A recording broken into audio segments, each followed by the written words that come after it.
कि कल तक तू जिंदो रहेगो पे ना रहेगो है। एक मिनट को एक पल को कोई भरोसा नहीं। कल किसके जीवन में कैसा आए ये वक्त और समय का कोई पता नहीं होता। भगवान जिस दिन मनुष्य को बढ़ाएगा मनुष्य तभी बढ़ेगा, ये पक्की बात समझ लो आप।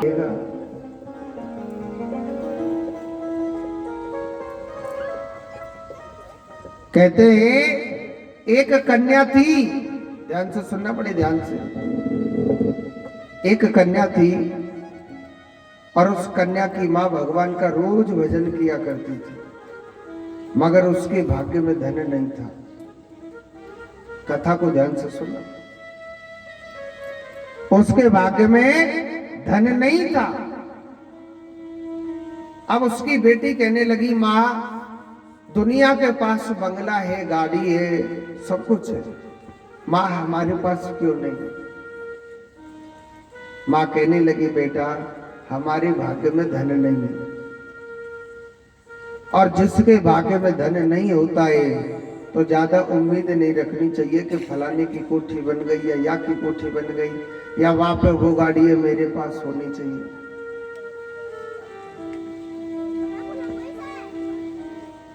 जो मनुष्य सोचता है मैं ये बना लूं, फलाने के पास गाड़ी है, वो मैं कहूं कि पिताजी वो गाड़ी आ जाए, अरे पापा की औकात है ये टंडरेड लाके फॉर्चूनर लावे कहते हैं। मनुष्य को ज्यादा लंबी नहीं सोचनी चाहिए। तो उसकी मां कहने लगी, बेटा हमारे नसीब में हमारे भाग्य में धन नहीं है। अब कन्या सोचने लगी कि हमारे धन नसीब में भोलेनाथ ने क्यों नहीं दिया।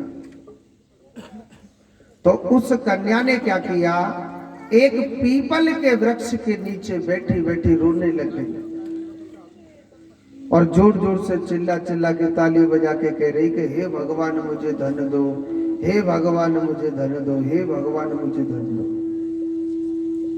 एक पेड़ के नीचे, पीपल के वृक्ष के नीचे, और कहने लग रही क्या कि हे भगवान, हे भोलेनाथ हमारे लिए धन दो, हमारे लिए धन दो। पार्वती माता इस दृश्य को देख रही थी।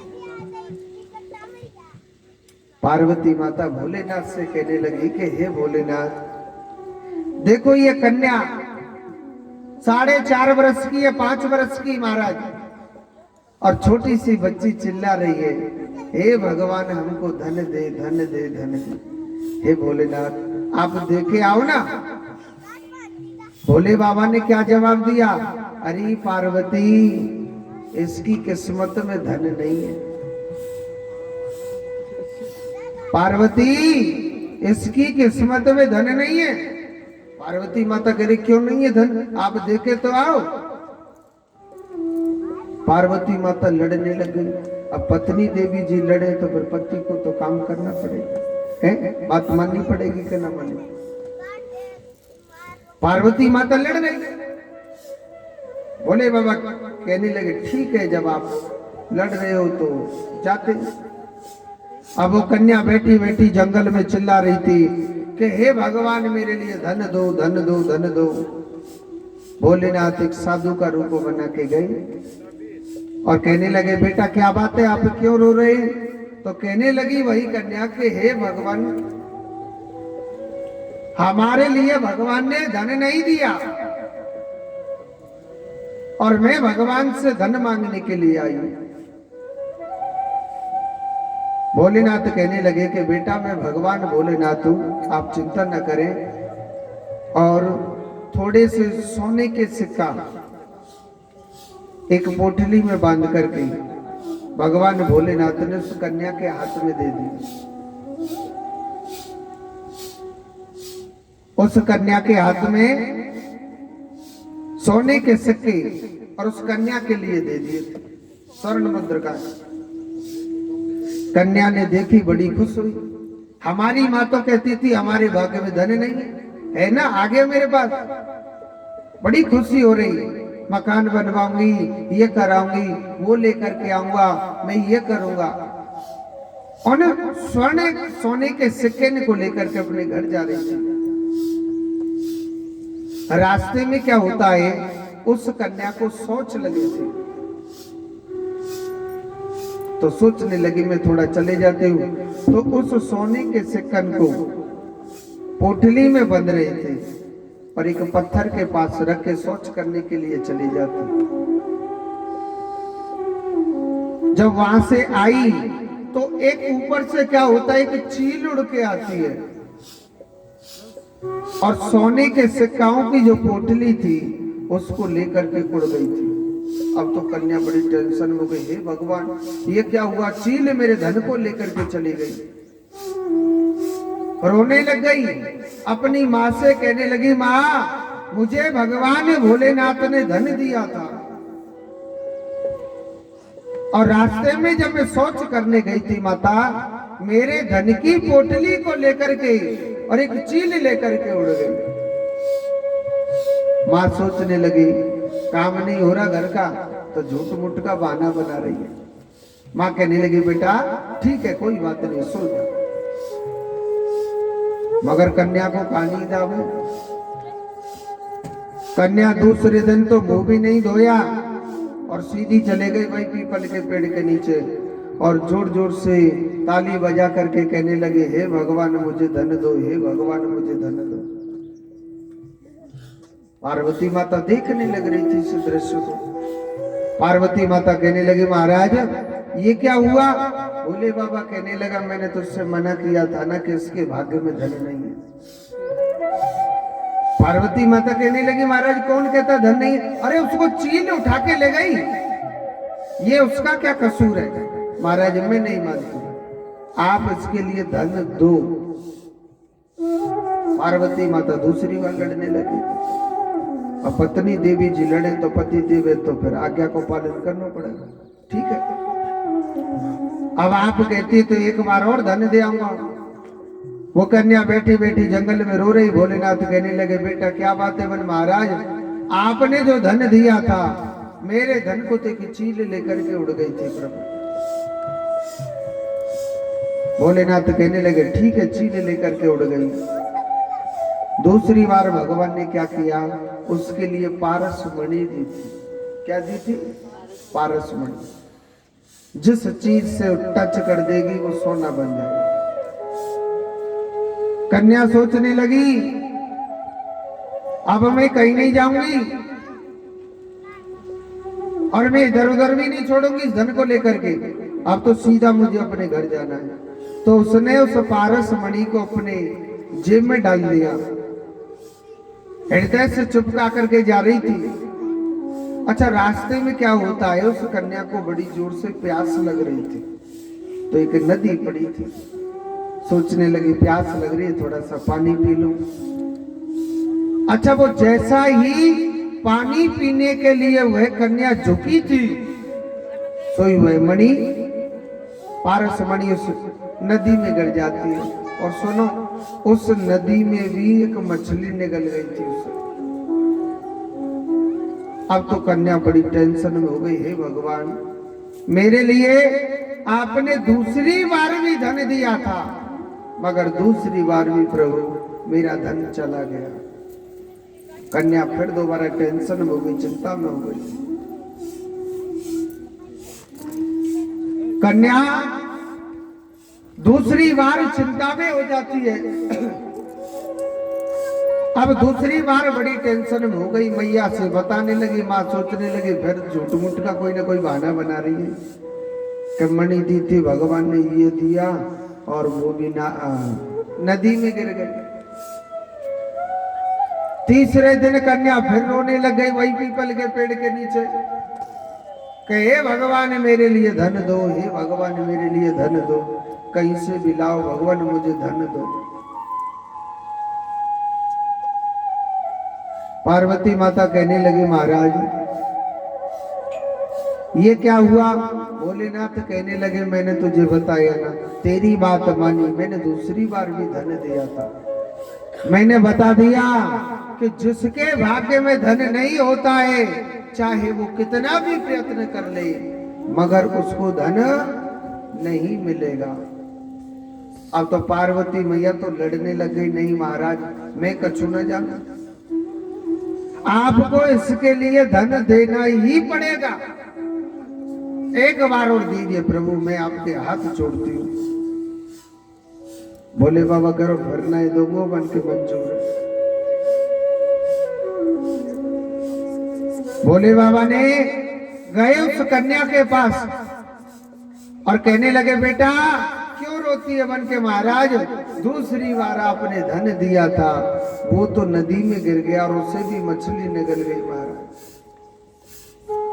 तो भोले बाबा ने कहा, करो, थोड़ी सी स्वर्ण मुद्रिकाएं उसके हाथ में दी थी और इनको अच्छी तरह लेके जाना है तुझे बन के मंजूर है महाराज। अब आप कुछ मत बताइए। वो कन्या उन स्वर्ण मुद्रिकाओं को लेकर के अपने घर जा रही, सोचने लगी न मैं रास्ते में रुकेंगी, न पानी पीऊंगी, न कुछ भी नहीं करूंगी, मैं सीधी अपने घर जाऊंगी और अपनी माँ को दिखाऊंगी कि देख मुझे भोलेनाथ ने धन दिया। सीधी जा रही है उन स्वर्ण मुद्रिकाओं को लेकर के। योग संयोग ऐसा बना कि उसकी माँ उस समय घर नहीं थी। उसकी माँ उस समय घर नहीं थी। कहने लगी, माँ माँ देखो मेरे लिए भगवान ने धन दिया। घर जाके देखा तो माँ नहीं थी। पहले क्या है, पहले जमाने को तिजोरी बिजोरी तो थी नहीं, मटका ऐसे रखते थे, धन को रखते थे कि नहीं रखते, माट मटकियों में रखते थे। तो वहां एक खाली मटका था, उस कन्या ने अपने उस धन को सीधा मटके में रख दिया। सोचने लगी, माँ मेरी पता नहीं किसके घर चली गई, मेरी माँ किसके घर चली गई पता नहीं।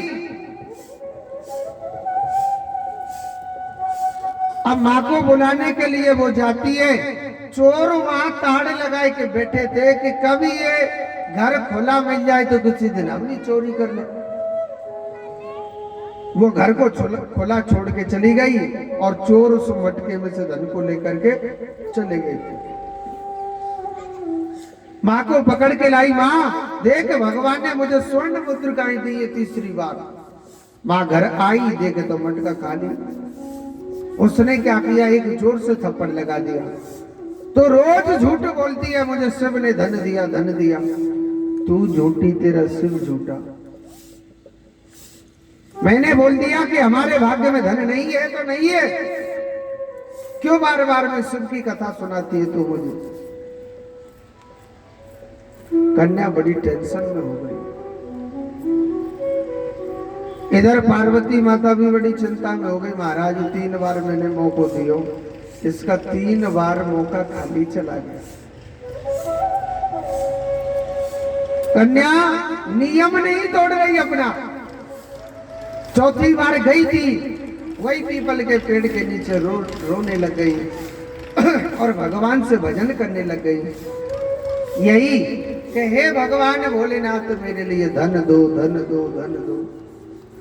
पार्वती माता कहने लगी, महाराज आपको इस कन्या पर दया नहीं आती।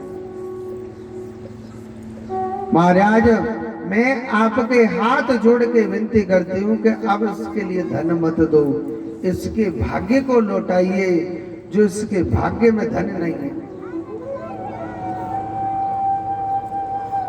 इसके भाग्य को लौटाइए, इसके भाग्य में धन नहीं है। भोले बाबा कहने लगा, ठीक है अगर आप कहती हो तो सुनो। भगवान भोलेनाथ ने, मैया देख रही है हेलीकॉप्टर में ले आ रहे, इसके भाग्य में धन नहीं है तो भगवान अब भाग्य कैसे लौटाने जा रहे, ध्यान से सुनना। भगवान भोलेनाथ ने उस कन्या के लिए 1 रुपये दिया था। कितना? 1 रुपया। भगवान भोलेनाथ कहने लगे, ये 1 रुपये रख लेना अब आप तुम। वह कन्या उसे 1 रुपये को अपने हाथ में लेकर के मुट्ठी में बंद करके अपने घर जा रही। मैं कहीं नहीं रखूंगी, सीधी अपने माँ के हाथ में लाके दूंगी। गई, अपने माँ के पास पहुंची और कहने लगी, देख माँ, भगवान भोलेनाथ ने मुझे चौथी बार भी 1 रुपए दिया है। माँ कहने लगी, ठीक है, पता नहीं जन कहां से उठा लाई। और उस माँ ने पता है क्या किया, उस 1 रुपए की मछली खरीदी थी। और मछली भी कौन सी खरीदी, जो नदी में मछुआरा कहां से लाया, जो वो मछली पारस मणि को निगल गई थी ना नदी में, वही मछली एक मछुआरे ने पकड़ी और वो उसके घर में 1 रुपए में बेच दी थी। जब उसने मछली को देखा था तो उसके अंदर पारस मणि निकली, तो कन्या कहने लगी, माँ ये वही मछली है और ये वही पारस मणि है। जब मैं भगवान भोलेनाथ के द्वार से लाई तो यही मछली, जब मुझे प्यास लगी थी तो ये ही मछली पारस मणि को निगल गई थी। माँ ने पारस मणि को देखा तो बड़ी प्रसन्न हो गई, बड़ी खुश हो गई। इधर को वही कन्या खेलती खेलती एक दिन एक पुराने वृक्ष के पास पहुंच जाती है। कौन से वृक्ष के पास, एक ऐसा पुराना वृक्ष था, वहां एक चील का घोंसला था। वही चील जो पोटली को लेकर के आई थी, वो एक पेड़ पे लटक रही थी। उस कन्या ने उसको पहचान लिया था। कहते हैं कि जब भगवान बढ़ाना चाहता है ना, अपने आप हर कार्य बनते चले जाते। उस पर विश्वास करना चाहिए, अपना कर्म करना चाहिए। रात्रि के समय भगवान ने उन चोरों को सपना दिया कि तुम फलानी कन्या के घर से तो जो धन चुरा के लाई, चुपचाप वहां रखे आओ, अगर नहीं दिया तो तुम्हारा मैं विनाश कर दूंगा। रात में चोर गए और चुपदेसी ने उस धन को मटके में रखे आए थे। कर्म सबसे बड़ा प्रदान है। ये मत सोचना कि हम जब चाहे जब बढ़ जाए ना, भगवान जब बढ़ाना चाहेगा आप तभी बढ़ोगे, नहीं तो अन्यथा नहीं बढ़ पाओगे। जोर से बोलो राधे राधे। न जाने कितने ऋषि मुनि, न जाने कितने लोग कहते हैं कि हम ये बन जाए, हम ये कर दें, हम वो कर दें। एक ऋषि हुए थे ब्रज में, रतन जी महाराज नाम की, वो भी चाहे पहले तो अधर्मी अत्याचारी थे। सोचने लगे मैं ये करूंगा, क्योंकि वो बिजनेस किया करते थे, पुष्प बेचा करते थे, सब्जी बेचा करते थे। उन्होंने अंत निचोड़ देखा कि कुछ नहीं होने वाला और प्रभु भक्ति करी। आज उनका भागवत कथाओं में उनके नाम का गुणगान किया जाता। अगर गोविंद के ऊपर सारा कार्य छोड़ते हो, भगवान अपने आप बढ़ाएगा। विश्वासकम फलदायका। आज वही ऋषि भगवान का कीर्तन किया करते हैं, जगह जगह हरि नाम प्रचार करते हैं। वो बूटी हरि के नाम की सबको पिला के पी, बूटी हरि के नाम की सबको पिला के पी, नाम की सबको पिला के पी। पीने की यदि तमन्ना है, पीने की यदि तमन्ना है, खुद को पिला के पी, बूटी हरि के नाम की सबको पिला के पी, बूटी हरि के नाम को सबको पिला के पी।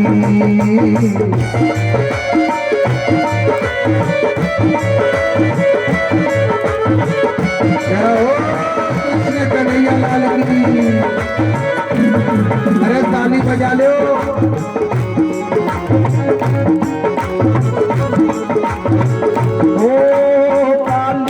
चोट बाढ़ की सीने प्रताप तीर, भाली में चोट बाढ़ की सीने प्रताप तीर, ओए भाली में चोट बाढ़ की सीने पे खाक पीर मुचकन श्री गुफान में वरदान खाक पीर और होने रचकाल की लाख पीर और टूटी हरि के नाम की सबको खिलाक पीर हरि बोल।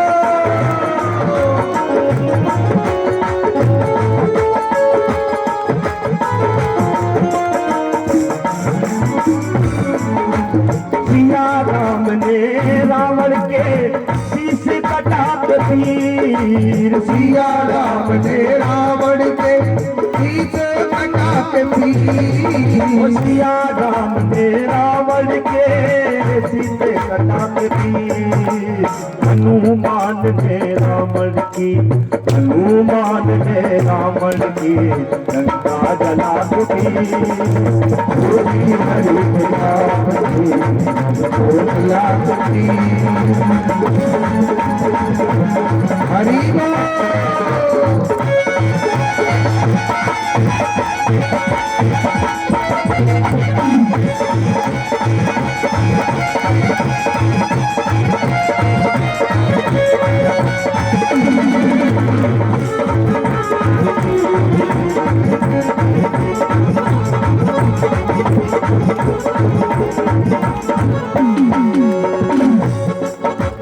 मीरा ने हृदय गोपाल की मूरत बताते पीर मीरा ने हृदय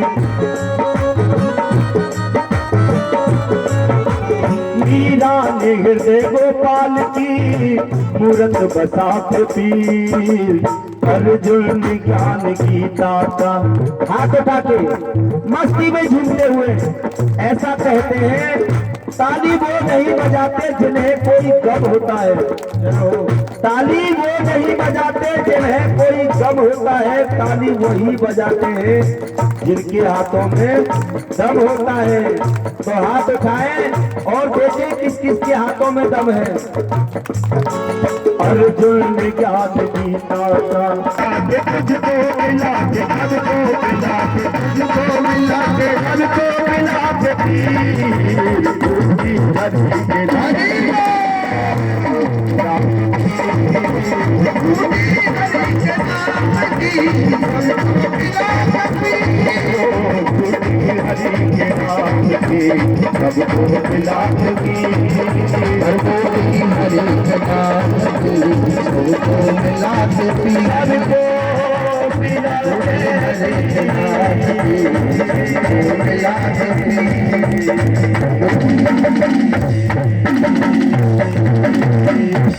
बोलिए।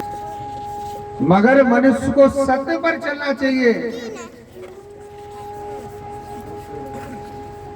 सत्य पर चलना चाहिए और जो सत्य पर चलता है भगवान जीत उसी की ही कराता है।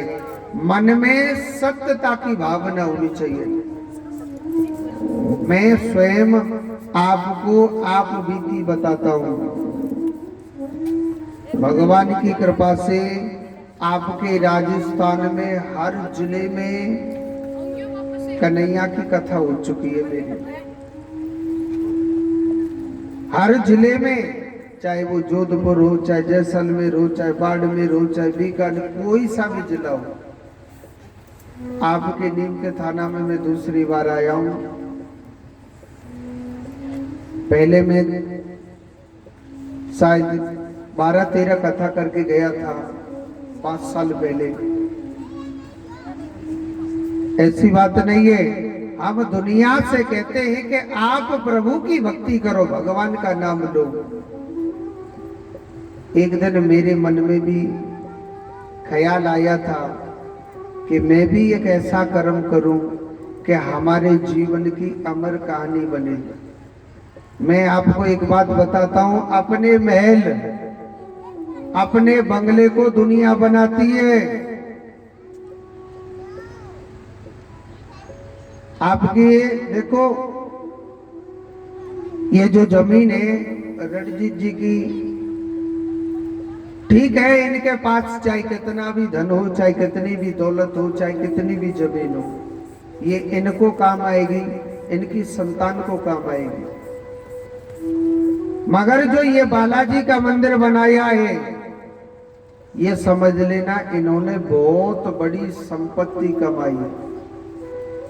मैं तो यो कहता हूं कि भगवान ऐसे हजारों रणजीत जी पैदा हो, ताकि हमारे हिंदू धर्म को सदैव उठा करके रखे।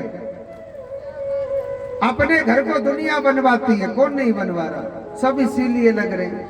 अपने संतान को दुनिया पढ़ाती है, कौन नहीं पढ़ाता है। मगर सबसे बड़ा धर्म किसे कहते हैं कि जो भगवान के घर को बनाता है। और जो भगवान के घर को बनाता है वो जीवन में कभी दुख नहीं भोगता। ये कभी ये बात लिख करके रख लेना। और जिनके माँ बाप अच्छे कर्म करते हैं, ऐसी संतान को जन्म देते हैं, उनके माँ बाप ने कुछ अच्छा कर्म किया होगा, ऐसे सुंदर पुत्र को जन्म दिया कि भगवान का चाहे छोटा बनाओ चाहे बड़ा बनाओ, मंदिर मंदिर ही होता है। चाहे 100 बीघे में बना लो चाहे 1 बिस्से में बना लो, मंदिर मंदिर ही होता है। मगर ये सबसे बड़ा धर्म का कार्य था। हम बड़े प्रसन्न हुए थे। और देखो ये बालाजी भी इतना चमत्कारी है कि ज्यादा समय नहीं हुआ इस मंदिर को बने। यहाँ पर भगवान की कथा सब लोग श्रवण कर रहे हैं। अगर ये मंदिर नहीं होता, क्या यह भागवत कथा होती? जमीन किस पे नहीं, सब पर जमीन है, हर जगह जगह है। क्या उनकी जमीन में भागवत कथा आई चल करके?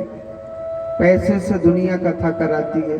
पहली बात तो दुनिया में कराते ही बहुत कम है। यहाँ स्वयं भागवत महारानी चल के आई है। ये किसकी वजह से? ये बालाजी महाराज की वजह से आई। बालाजी महाराज कहते हैं कि आना तो भगवान को होता है, भगवान निमित्त बना देता है। निमित्त किसको बना दिया कि रणजीत जी को मेरा घर बनाना है। बजरंगबली ने आदेश दिया तो उसने मंदिर बनवाया। मगर कहते हैं कि एक घर को बसने से आज 100-200 घर या भगवान की कथा पान करने के लिए आ रहे हैं। एक दिन ऐसा भी आएगा कि बालाजी का मंदिर और भी भव्य हो सकता है, क्योंकि समय का कोई नहीं पता होता है। मगर आपने धर्म के लिए एक ईंट लगाई, ये तुम्हारी अमर हो गई है। अपने पोता पोती बेटा बेटी के लिए कुछ भी कर लो, सब संतान खाएगी। कोई याद नहीं रखता है। आप अपने परदादा को कितना याद करते हो? कोई करता है क्या? कोई नहीं करता है। ये जीते जीते का मेला है। ये सास मेरी, बेटा मेरा, बहू मेरा, फलाना मेरा। जन कितनी सास चली गई। किसी बहू ने भगवान की तपस्या करी है कि मैं अपनी सास को लाऊंगी, या किसी पति ने तपस्या करी है कि मैं अपनी पत्नी को लेकर के आऊंगा, या किसी बेटा ने तपस्या करी है कि मैं अपनी माँ को लेके आऊंगा। ये तो आंख खुल रही है ना, ये जीते जीते का मेला है। नहीं तो आंख बंद। सगा बेटा कहता है कौन पूरी रात बैठा रहेगा, ले चलो ना इनको जल्दी से जल्दी। कहते हैं कि नहीं कहते? मगर सबसे बड़ा धर्म का कार्य क्या किया? ये बालाजी का मंदिर बनवाया। और ऐसा जीव कभी दुख भोग करके नहीं जाता है, वो सुख भोग करके जाता है। बाद में चाहे कितना भी बड़ा बंगला बनाए, मगर सबसे बड़ा बंगला किसका बनाया है? बालाजी महाराज का। और जो बालाजी महाराज के घर को बनाता है, जो भगवान के घर को बनाता है, भगवान उनके घर को कभी बिखरने नहीं देगा, कभी टूटने नहीं देगा। मानता हूं कि थोड़े समय खराब आते, मगर ये मत सोचना कि वो बर्बाद हो जाएंगे या बेकारी हो जाएंगे, कभी नहीं। समय इनका भी खराब आया था। मैं माइक पे कहता हुआ अच्छा नहीं लगता हूं, मगर आप सबको मालूम है खराब आया था। मगर ये नहीं है कि जिसका, क्योंकि जिसने भगवान के घर को बनाया, भगवान को मालूम था मेरी हंसी होगी, बिखरा तो जोड़ा भी उसी ने था, क्योंकि भगवान ऐसे के घर को कभी बिखरने नहीं देगा। और मैं तो यही भगवान से प्रार्थना करता हूँ इस व्यासपीठ से कि भगवान ऐसे एक रणजीत नहीं है, हर कॉलोनी में हर जगह जगह रणजीत जी पैदा हो। ऐसे सुंदर माँ बाप ने जन्म दिया ताकि भगवान के घर को बनाते, क्योंकि हमारे हिंदू धर्म में राम के नाम को दबाना सीखे, दबाने वाले पैदा हो रहे, राम के नाम को उठाने वाले पैदा नहीं हो रहे। मुसलमानों में देखो, चाहे वो कितना भी बड़ा पैसे वाला क्यों ना हो, जब उनके धर्म की बात आती है ना, जब उनका नमाज पढ़ने का समय होता है, चाहे उनकी कितनी भी बड़ी दुकान क्यों ना हो, अपने धर्म के लिए अपनी दुकान को छोड़ करके अपने धर्म के लिए चल देगा। मगर हम हिंदू लोग 4 ईंट का बड़ा मकान बना के, सब टाइम नहीं है एक्चुअली हमारे पास। हमारी ना बहू सर्विस में लगी हुई है, बेटा सर्विस में लगा हुआ है महाराज जी। एक्चुअली हमारे पास कहाँ टाइम, हम ना बड़े लोग हैं। अरे दारी के मरवे को समय आवेगो ना, कोई बेटा बहू को चुने देगो। हर वेद, हर शास्त्र, हर पुराण कहता है संपत्ति कमाई है, ठीक है, अपनी संतान के लिए कमाओ, पढ़ाओ, मगर अपने धर्म को, जब धर्म की बात आए तो हमेशा हिंदुओं को आगे आना चाहिए, और नहीं ये सोचे ना कि फलाना जाट है मरने दो, या फलाना राजपूत है मरने दो, या फलाना ब्राह्मण है वो मरने दो। मुसलमानों में ये नहीं है, उसमें सिर्फ एक ही नाम है कि हम मुसलमान हैं, और हम हिंदुओं में हजारों फाके हो रही हैं। वो मर रहा है तो मरने दो, हमारा थोड़ी घर जल रहा है। अरे एक वक्त ऐसा भी आएगा जब तेरा घर जलेगा तो दूसरा काम नहीं आएगा। अपने धर्म के लिए हमेशा एक रहना चाहिए, अपने धर्म के लिए रहना चाहिए। तो आज देखो, मैंने भी मन में चिंतन किया कि देखो भाई, मैं हर जगह भगवान की कथा सुनाता हूँ, ठीक है, ये मेरा कर्म है, मैं अपना जीवन यापन कर रहा हूँ। एक दिन मेरे भी मन में विचार आया, मैं भी एक ऐसा कर्म करूं ताकि मैं भी एक अमर कहानी बनाऊं। अमर कहानी किससे होती है? कितना भी सुंदर बंगला बना लो, मकान बनाने से कभी अमर कहानी नहीं होती है, और ना ही कोई नाम होता है। हर 10 दिन में एक से एक सुंदर दुनिया मकान बना रही है कि नहीं बना रही? नाम नहीं होता है मकान बनाने से, नाम किससे होता है? भगवान के मंदिर को बनाने से नाम होता है। आने वाले समय में, आने वाली पीढ़ी में कोई कहेगा भाई ये बालाजी का मंदिर किसने बनाया? जी एक रणजीत चौधरी जी था, उसने बालाजी के मंदिर को बनवाया था, अच्छा बन गया। ऐसे चर्चा चलती है, मगर पापी की और धनवानों की कभी चर्चा नहीं चलती है।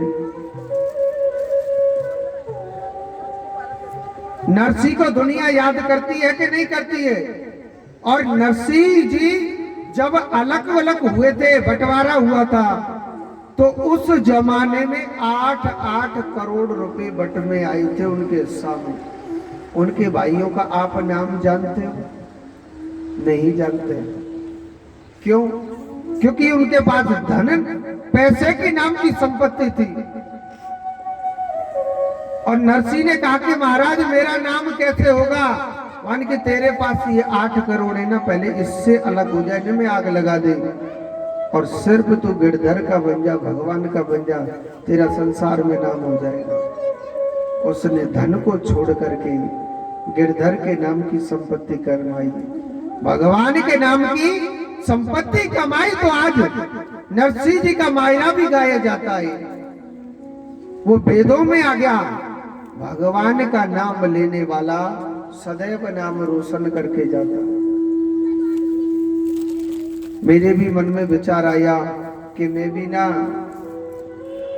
वृंदावन में एक, देखो मेरी आस्था हनुमान जी महाराज में है, बालाजी में मेरी आस्था है, तो मैंने भी विचार किया कि भाई मैं बालाजी का मंदिर बनाऊंगा। और राजस्थान से चाहे कितने भी भक्त हों, एक भक्त हो चाहे 2 भक्त हो चाहे 1000 भक्त हो, सबके लिए खाने पीने की रहने सहने की फ्री सेवा व्यवस्था करूंगा। मैंने अपने मन में विचार बनाया था। कुछ भक्तों से बातें करी तो सब लोग कहने लगे, हाँ महाराज जी आप बालाजी का मंदिर बनाओ और आपको जो चाहिए ना हम आपके लिए देंगे। मैं सोच रहा हूं मैंने फिर का टेंशन है, जब दुनिया हमारा संग दे रही हम तो बालाजी को मंदिर यूं ही बना देंगे। एक कोटपुतली से एक भक्त का फोन आया था, फिर महाराज सबसे पहले दान ना मुझसे लेना। मैंने उसके पास फोन किया, मैं लाला अब हम बालाजी का मंदिर बनाएंगे तो क्या दोगे आप? महाराज आप बताओ। मन में विचार आया, देखो आज से कल का कोई पता नहीं, कल किसके जीवन में क्या हो जाए। एक कोटपुतली की बातें थी, एक मेड़ता कॉलोनी है, वहां एक बालाजी का मंदिर बना हुआ है। एक राजपूत थे, उनकी तमन्ना थी कि मैं बालाजी का इतना सुंदर मंदिर बनाऊं, इतना सुंदर मंदिर बनाऊं, इतना सुंदर बनाऊं कि एक बार जो देखे सिर्फ देखता ही रह जाए, वो ये कहने लग जाए हाँ बहुत सुंदर मंदिर है। उसकी तमन्ना थी और उन्होंने कोटपुतली में ऐसा ही मंदिर बनाया था, मेड़ता कॉलोनी में। मगर क्या करे, कहते हैं ना समय बड़ा बलवान होता है। जब मूर्ति पधराने का समय आ रहा था ना, उस राजपूत की मृत्यु हो जाती है। अब मुझे डर लग रहा हूँ ऐसा ना हो मैं मंदिर बनावे लग जाऊं, मूर्ति पधराने का समय आओ हमारी राधे राधे है जाए, फिर हमारे बच्चे कहने लग जाएंगे पिताजी ने बहुत अच्छा किया, ये कोई मंदिर बंदिर नहीं, हम तो अब घर बनाएंगे, सब खा लेंगे पीछे कोई कछु न देगा। मैंने मन में विचार बैठाया, पीछे रोड़ी गिट्टी पत्थर बाद में मंगवाएंगे, पहले दूल्हा को लेकर के आए और दूल्हा आ जाएगा तो फिर तो बारात अपने आप इकट्ठी हो जाएगी।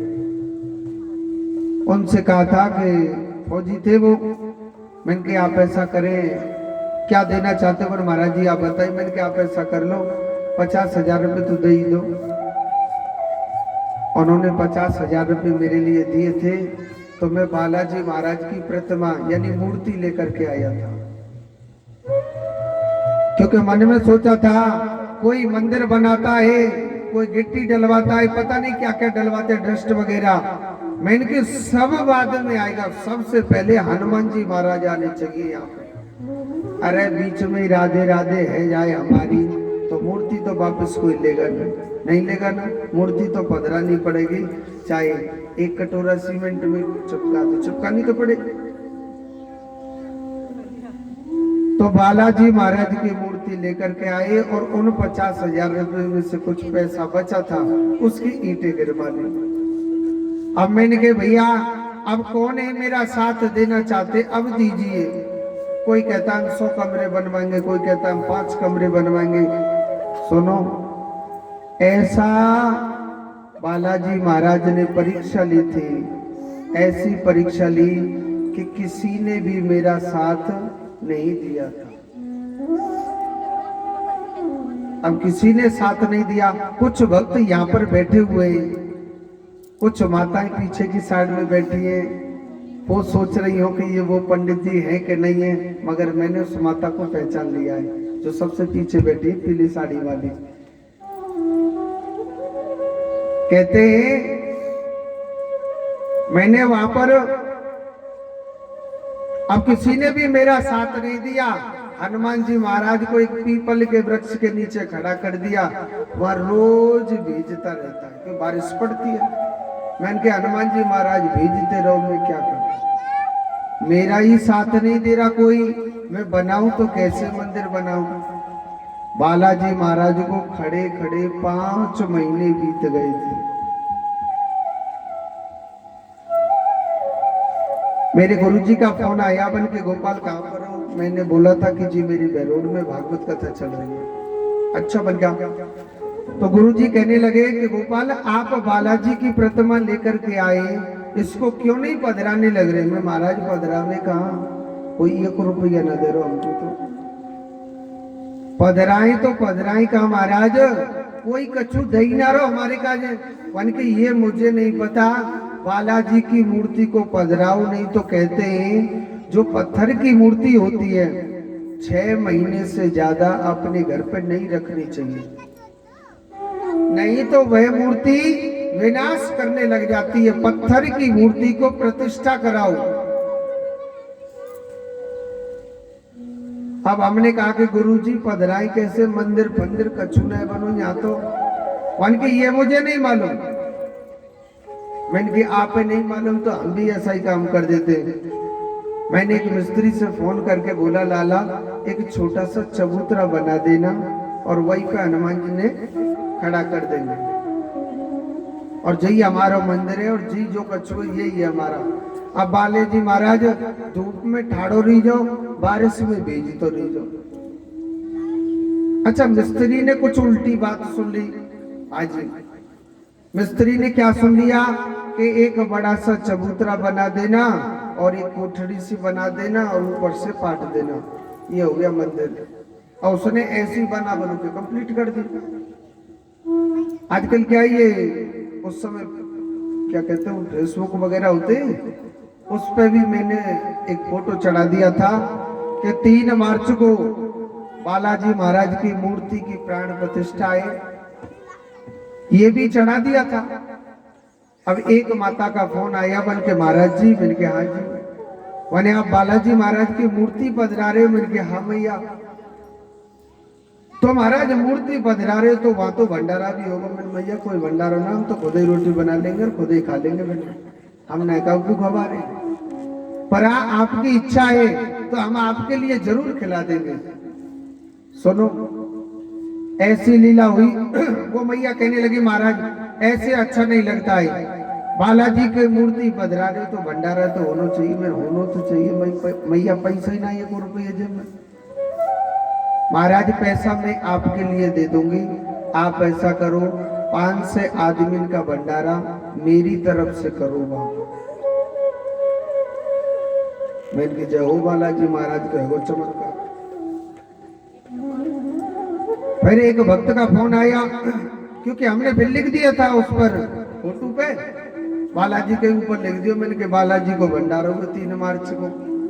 अब भंडारे के नाम सुन के एक भक्त को और फोन आया, बोले महाराज जी भंडारा कर रहे हो? मैंने कहा हाँ जी। कितने लोगों का भंडारा? मैंने कहा हाँ 400-500 आदमियों का भंडारा है, आप आना जरूर। अरे महाराज जी 400-500 से क्या होगा, आप ऐसा करो 2000 आदमी का मेरी तरफ से भंडारे में लगाओ, मैं दूंगा आपको पैसा। यानी मैं सोच नहीं सकता था, वहां नाना करते करते 5000 आदमियों का बड़ा सुंदर भंडारा हुआ। मंदिर तो वही छोटी सी कोठड़ी बनी थी, वही छोटी सी कोठड़ी बनी। और सुनो, दूसरे दिन ऐसी बारिश हुई जो कोठड़ी मोठड़ी थी सब नीचे ढेसमस हुई। ये बहुत अच्छा किया आप। मैंने तो जैसे तैसे न जाने कहां से कैसे ये बालाजी की मूर्ति पधराई। महाराज ये आपने बहुत अच्छा किया जो आपने कोठड़ी वोठड़ी सब गिरा दी। अवधारी के पक्का तो धूप में खड़ा रहना। मगर कहते हैं कि जो करता है भगवान अच्छा ही करता है। इसमें बालाजी महाराज का कुछ और राज था। कहते हैं कि मैं जो नहीं सोच सकता था वह ऐसे कार्य हुए। वह राधा कृष्ण का मंदिर बना था। ये माता जी यहाँ पर बैठी हुई हैं, उनकी तरफ से राधा रानी बांके बिहारी वहां पहुंचे थे। वहां भगवान शंकर जी का मंदिर बना। वहां जो ना सोच सकता था वहां वो कार्य होते गए। आप कभी भी मथुरा वृंदावन घूमने जाएं तो राधा कुंड की गिरिराज जी की जो परिक्रमा है उसमें राधा कुंड पड़ता है। राधा कुंड रेलवे स्टेशन, वहां एक रेलवे स्टेशन भी बना है। और पैसे वाले लोग तो इतराते इतराते अपनी गाड़ियों से पहुंच जाते। कुछ भक्त ऐसे भी हैं यहाँ पर जो वृंदावन गए हुए थे, वहां मंदिर में उस भंडारे में भी गए थे, दोबारा भी भंडारा हुआ था। यानी जो ना सोच सकते, अगर मनुष्य सत्य पर चलता है भगवान उसे कभी गिरने नहीं देता है। भगवान उसको बढ़ाता है जो भगवान के घर को बनाता है ना।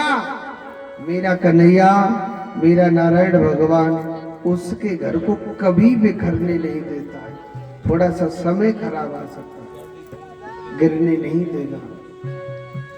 बोलिए गोविंद भगवान की। वो मोहन से छलिया से दिल को लगाया ये मैं जानू क्या मोहन से दिल को लगाया मैं जानू जा वो जाने मोहन से दिल लगाया है, हाय मैं जानू या वो जानू। मोहन से दिल को लगाया मैं जानू जा वो जाने।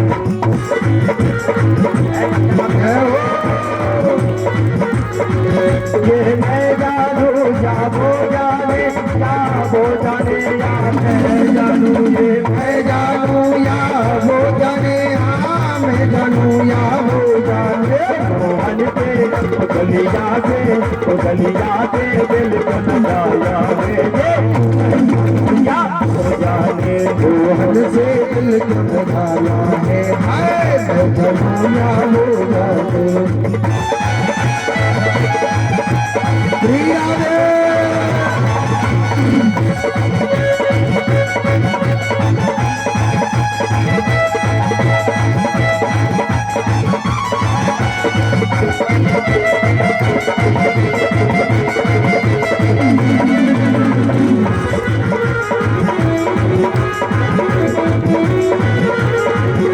हर बात निराली है उसकी, हर बात में एक तेरा पर। हर बात निराली है उसकी, हर बात में एक तेरापन। हर बात निराली है उसकी, हर बात में एक तेरा पर। हर बात बात निराली है उसकी, हर बात में एक तेरापन। हर बात में है एक तेरा पर। हर बात में एक तेरापन। दिल को आया है मैं जानू जा दिल को लगाया है, हाय मैं जानू या वो जाने।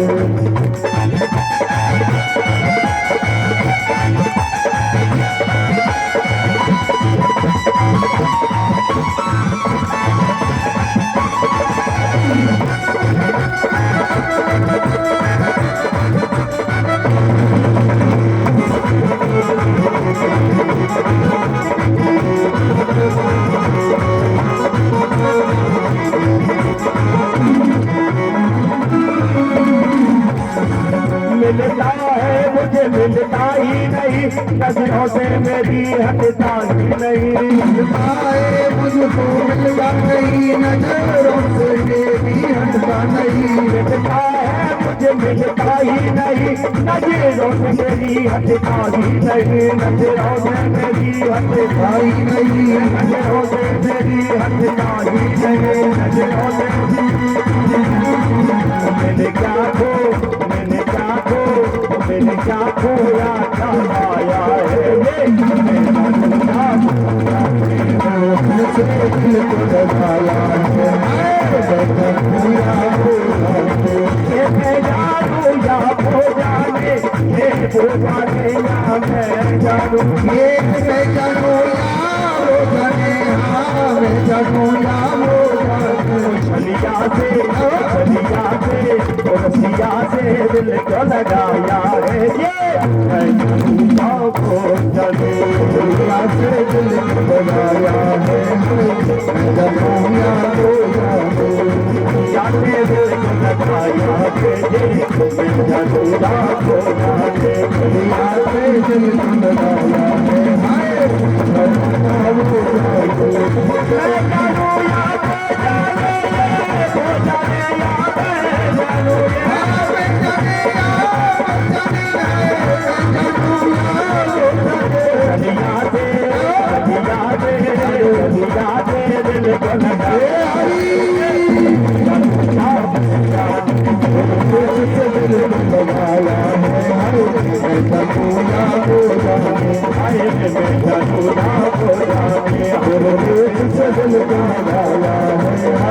नाग हो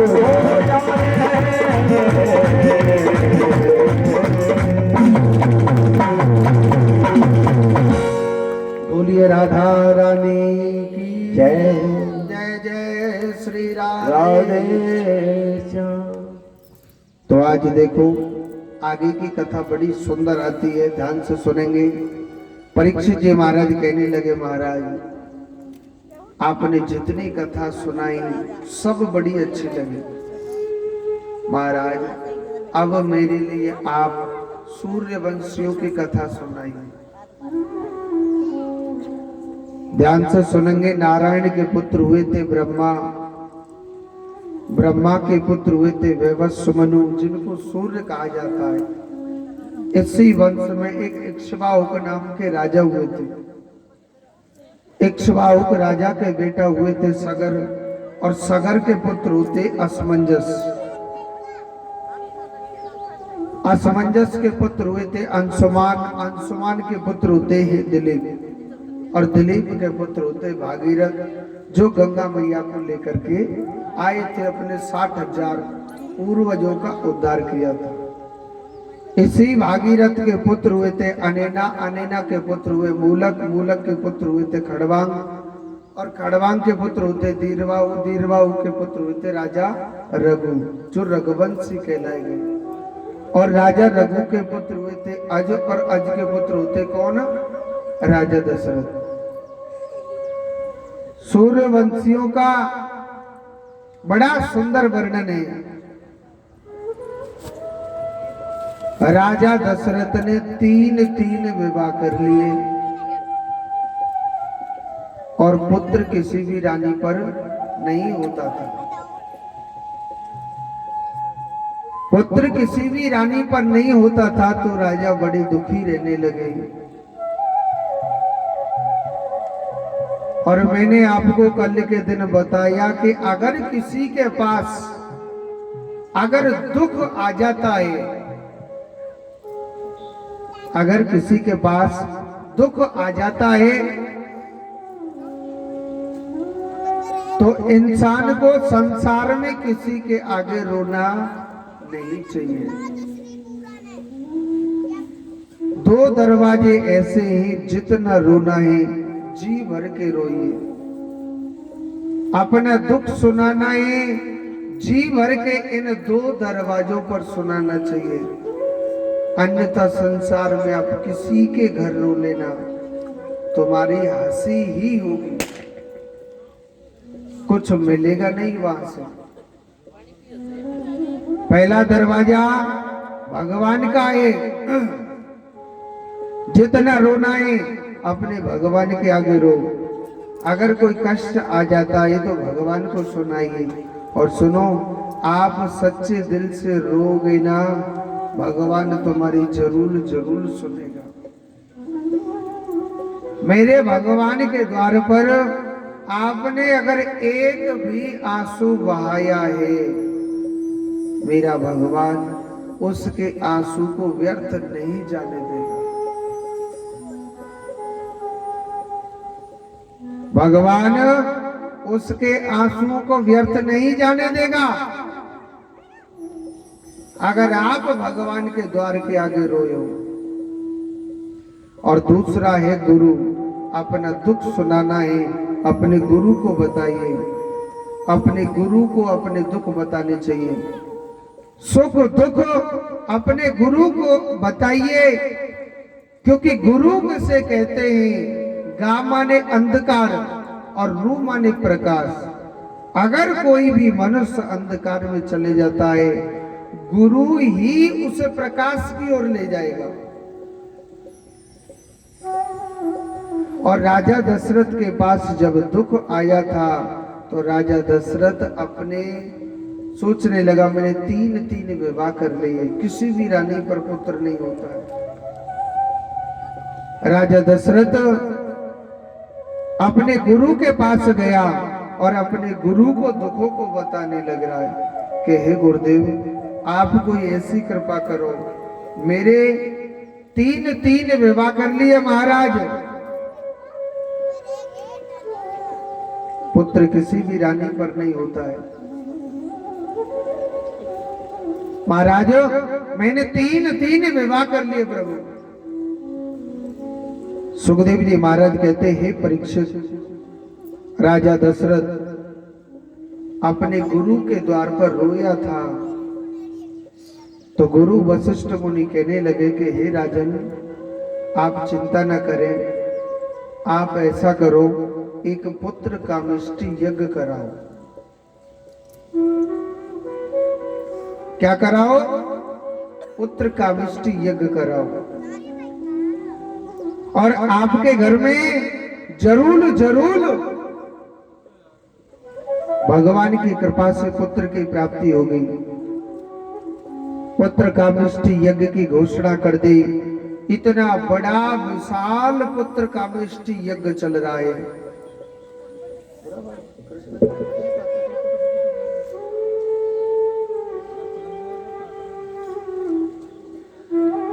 पुत्र कामेष्टि यज्ञ की घोषणा कर दी थी। इतना बड़ा विशाल पुत्र कामेष्टि यज्ञ हो रहा है।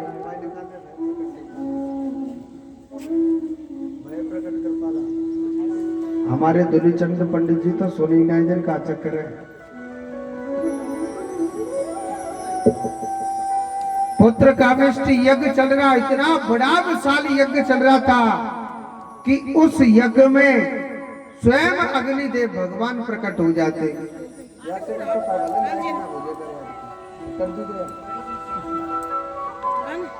हाँ, काना को इधर ले आओ। पुत्र कामेष्टि यज्ञ की घोषणा कर दी। इतना बड़ा विशाल यज्ञ चल रहा है कि स्वयं अग्निदेव भगवान खीर का चरू लेकर के प्रकट हो जाते। मैया डर लग रहा, हमारे काना में लग भग जाएंगे ना, लग जा रहे। तो पुत्र कामेष्टि यज्ञ की घोषणा कर दी। सामने रख दो। पुत्र कामेष्टि यज्ञ के बड़ा सुंदर हुआ। अग्निदेव भगवान खीर का चरू लेकर के प्रकट हो जाते। जब खीर का चरू लेकर के प्रकट हो गई तो अग्निदेव भगवान कहने लगे, हे राजन, आप इस खीर को अर्ध अर्ध भागों में तीनों रानियों को खिला देना। तीनों रानियों को अर्ध अर्ध भागों में उस खीर को खिलाया। तीनों रानियों के क्या होता है? गर्भ ठहर जाता है। तीनों रानियों की मेरे गोविंद की कृपा से गर्भ ठहर गया। सुखदेव जी महाराज कहते हैं, परीक्षित, जब तीनों रानियों के गर्भ ठहर गया तो नारायण भगवान ऋषि मुनियों को मालूम था कि यहाँ भगवान का आगमन होगा। थोड़ा 100 ग्राम आगे को आ जाओ, पीछे वाले में कुछ जगह मिल जाएगी। बेचारे धूप में बैठे, तुम गद्दा आगे को खींच लो तक मत उतरा दो, और यहाँ हैप्पी बर्थडे को आगे खींच लो। हाँ जी, इतनी बेइज्जती मत करो। हैप्पी बर्थडे की जो इधर उधर फेंक रहे आगे रखो इज्जत से। तो तीनों रानियों के गर्भ ठहर गए। सुखदेव जी कहते हैं, आज नारायण भगवान की उत्पत्ति यहाँ पर होने वाली है। तो चतुर्भुज रूपधारी भगवान ने बड़े सुंदर दर्शन दिए थे। भगवान चतुर्रूप में खड़े हुए कि मैया, अरे ओ मैया, अपने घर के किवाड़ खोलना। कौशल्या माता ने भगवान की सबसे पहले बड़ी सुंदर स्तुति करी कि सशंख चक्रम सकरीट कुंडलम सपीत वस्त्रम सरसीरुहिक्षणम संगार वृक्ष स्थल कोस्तु भक्ष्यामि नमामि विष्णु शिरसा चतुर्भुजम। कौशल्या माता ने भगवान की बड़ी सुंदर स्तुति करी कि सशंख चक्रम सकरीट कुंडलम। जिस नारायण भगवान के हाथ में शंख चक्र पदम गदा लगे हुए, वो कितना सुंदर लग रहा है।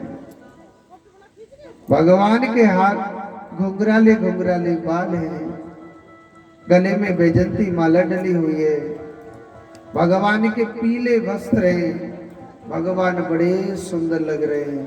एक बात बोलो, मेरे नारायण भगवान को एक बार जो देख लेता है ना, वो संसार में ना किसी को भी नहीं देखेगा।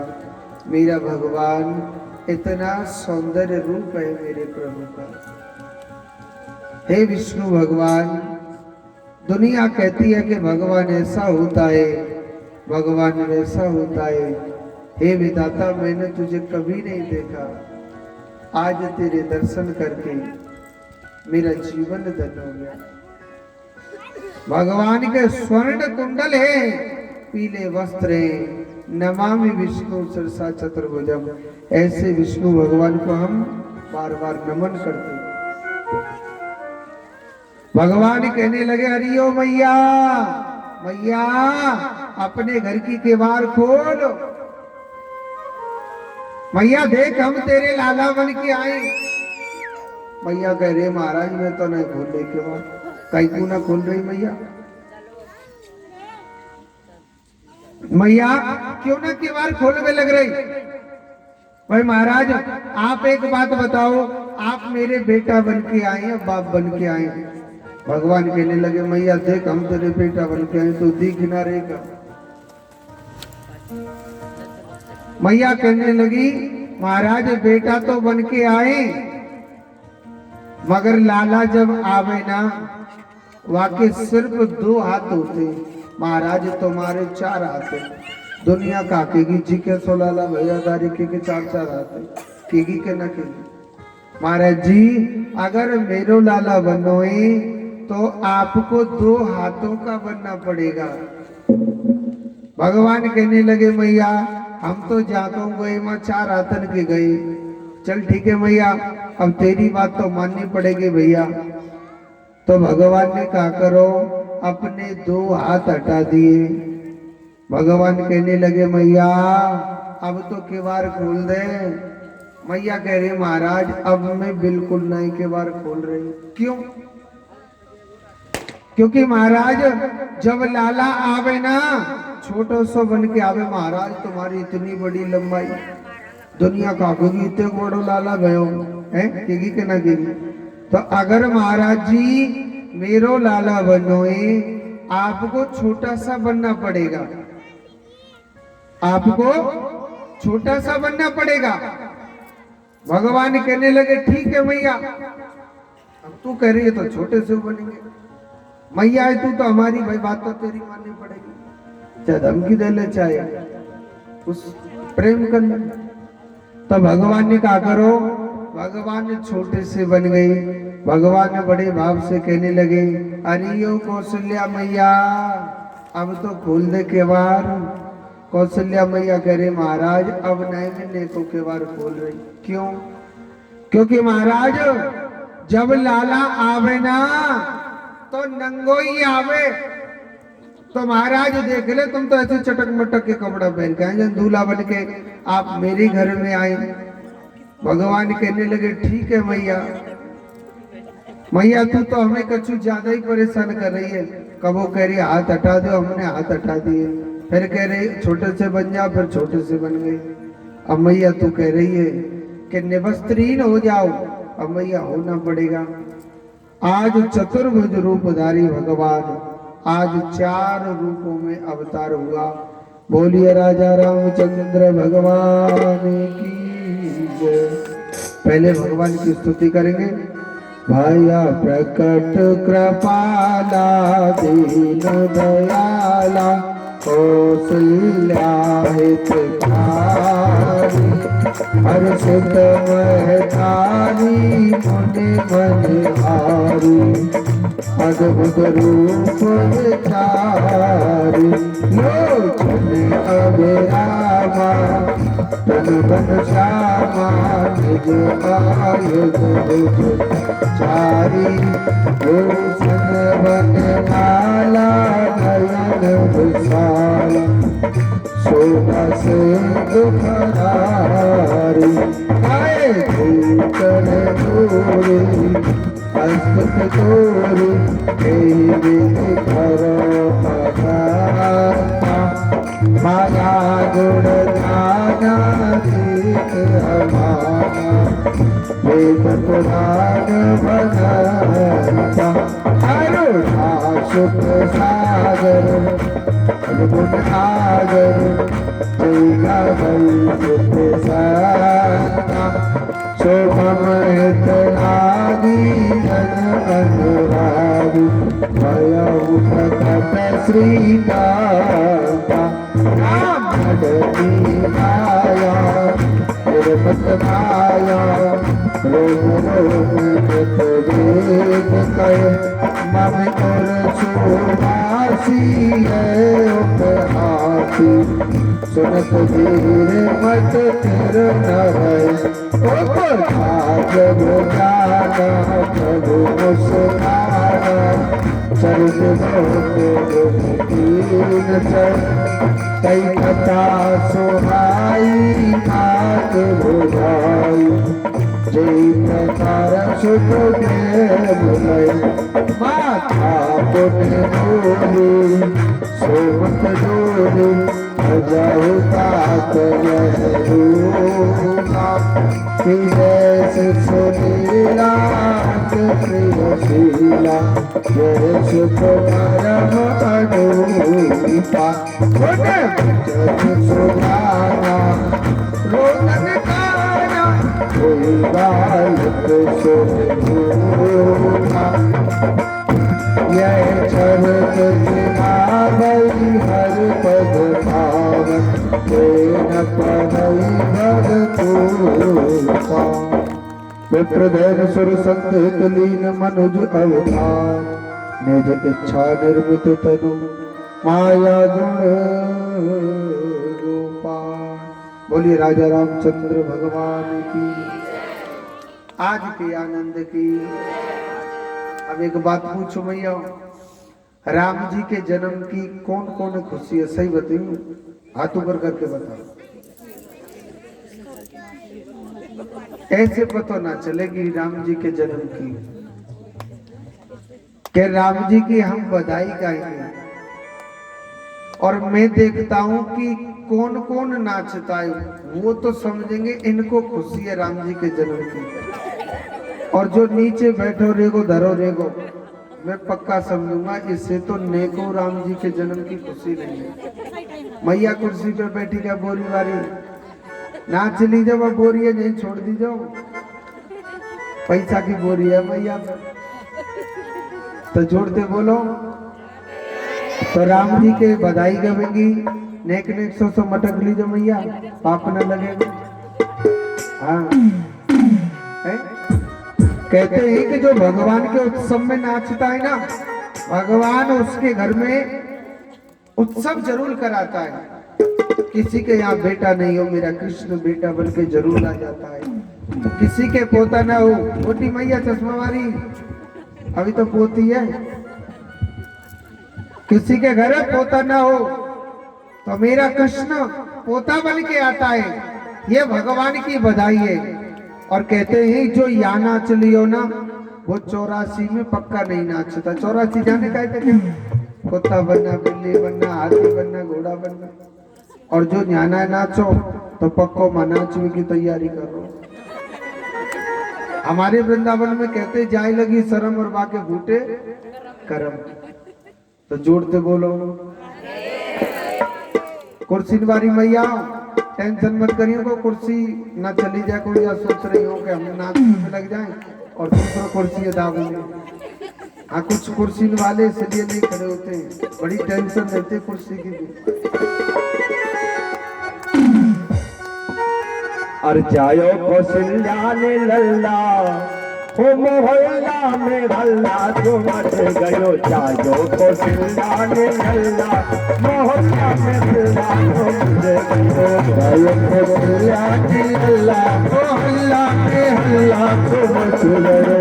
अल्लाह तो बच गयो गुल्ला तो बच गयो अल्लाह तो बच गयो गुल्ला तो बच गयो अल्लाह तो बच गयो गुल्ला तो बच गयो अल्लाह तो बच गयो गुल्ला तो बच गयो चाहे को चिल्लाने लगना दिलवारी भैया नाच लो खुदा ने अल्लाह को अल्लाह को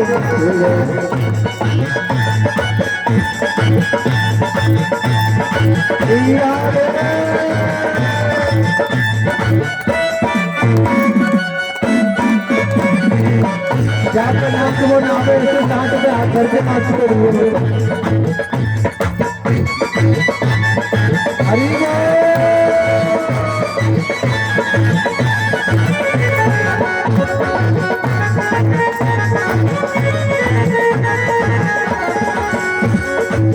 बाबा लुटाए गए राजा लुटाए गए बाबा लुटाए गए राजा लुटाए गए बाबा लुटाए गए गाने की कलिया राजा लुटाए गए राजा लुटाए गए सोना चांदी राजा लुटाए रे राजा पानी राजा लुटाए गए सोना चांदी राजा लुटाए रे राजा पानी और मैया क्या लुटा रही है मैया लुटा बे छाप छल्ला मैया लुटा बे छाप छल्ला मोहल्ला में हल्ला तो मत हल्ला के हल्ला ओ हल्ला के हल्ला तो बचलो नाच ले भैया चलो स्कूल का पूरा चलेगा हरी मजा चलेगा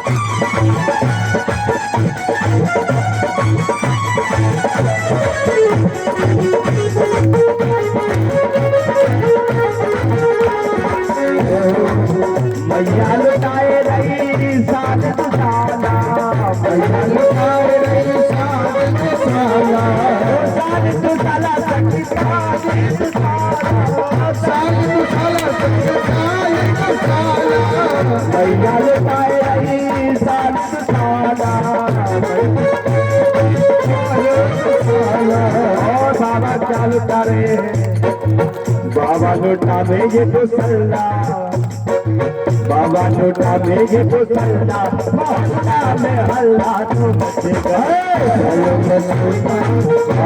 कोसिया के लल्ला ओ हल्ला में हल्ला तो मोहल्ला में हल्ला मोहल्ला में हल्ला तो बचे गए हरी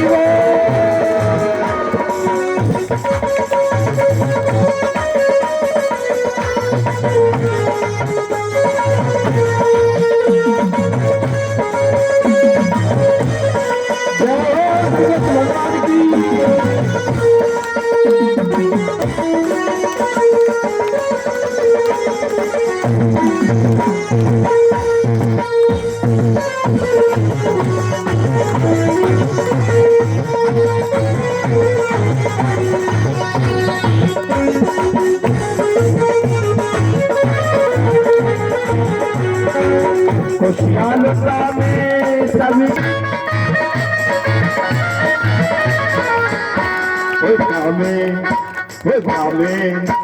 गामे सारे ये मोहल्ला में साथ बच जाओ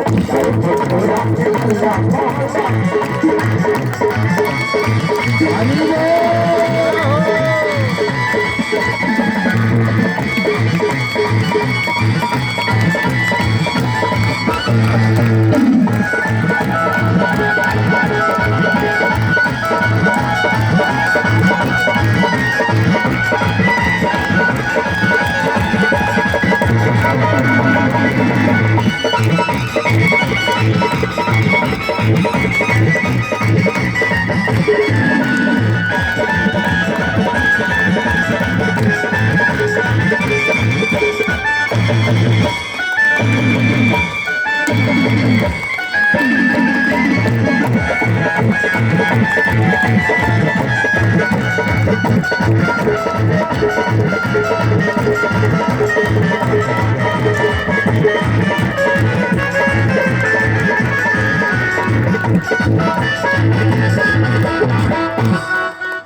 अब सभी माताएं नीचे बरस आए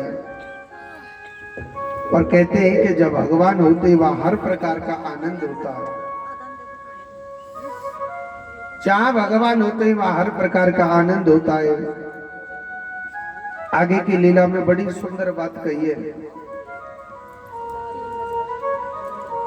एक दिन विश्वामित्र जी उनके घर पर आए।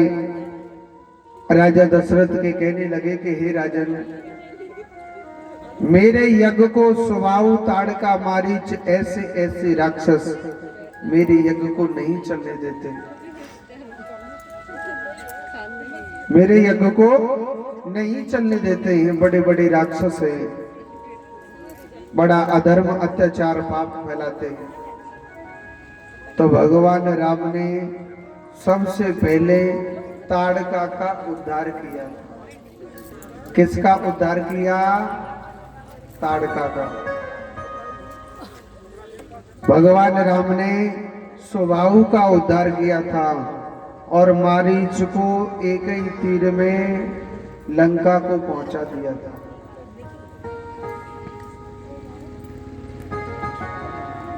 भगवान बड़ी दिव्य अलौकिक लीला दिखा रहे हैं। भगवान ने वही ज्ञान प्राप्त किया। इधर राजा जनक का संदेशा आया कि जो भगवान शंकर के दिव्य धनुष को तोड़ देगा वही सीता का पति बन जाएगा। बड़े बड़े ऋषि मुनियों को मालूम था कि लक्ष्मी का पति तो सिर्फ नारायण ही बन सकता है। लक्ष्मी का पति तो सिर्फ नारायण बनेगा। इसीलिए ऋषि मुनि कहने लगे भगवान राम से कि हे प्रभु, एक से एक वीर वहां पहुंचेंगे भगवान शंकर के दिव्य धनुष को तोड़ने के लिए, मगर प्रभु आप भी वहां पहुंचो। भगवान सीधे जा रहे थे। जनकपुरी के नर नारी भगवान राम के सुंदर चेहरा को देख करके बड़े मोहित हो गए थे। भाई कहते हैं राम राम राम, राम बहुत सुंदर है। राम बड़ा सुंदर है। ऐसा राम हमने इतना सुंदर रूप नहीं देखा। भगवान से प्रार्थना करें कि हे नारायण, हमारी जानकी माता के पति बने तो केवल ये दो युवा बनने चाहिए। अच्छा सुनो, सीता माता के और भगवान राम के थोड़े से नैनों से नैना मिल जाते हैं। मन मन में जानकी माता कहने लगी कि हे भोलेनाथ, अगर मैंने भजन किया है तेरा तो ये सामने वाले ही मेरे पति बनने चाहिए। अब एक बात बोलो, कोई मन से इतनी प्रार्थना कर रहा है, कोई बड़े भाव से प्रार्थना करने लग रहा है कि मेरे पति बने तो ये सामने वाले ही बनने चाहिए राम। तो भगवान सुनते हैं कि नहीं सुनते? भगवान तो घटघटवासी। भगवान ने कहा आप चिंता न करें। भगवान ने मन ही मन तथास्तु कह दिया था कि आप चिंता न करें, हम ही आपके पति बनेंगे। मगर वहां तो प्रतिज्ञा थी ना, शर्त थी कि जो भगवान शंकर के दिव्य धनुष को तोड़ेगा, एक से एक बड़े सूरवीर राजा महाराजा, बड़े बड़े राजा सूरवीर पहलवान जो सुखराम जी गए थे, जो लेंदी वन के राजा थे,